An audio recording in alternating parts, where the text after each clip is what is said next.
Time check. 12:47 and hindi pa rin po kami makapagugas.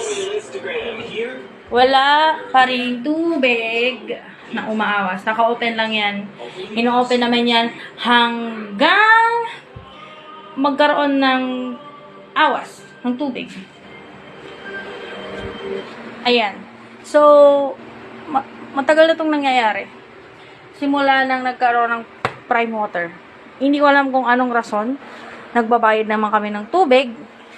Ayan, hindi pa kami naputulan. Pero bakit ganito yung serbisyo? Ang laki pa ng bill. 700 plus yung bill. Tapos ganito. Di ko gets kung ano pa, anong meron. Kung bakit ganito yung serbisyo nyo. Napakabobo, nakakabobo.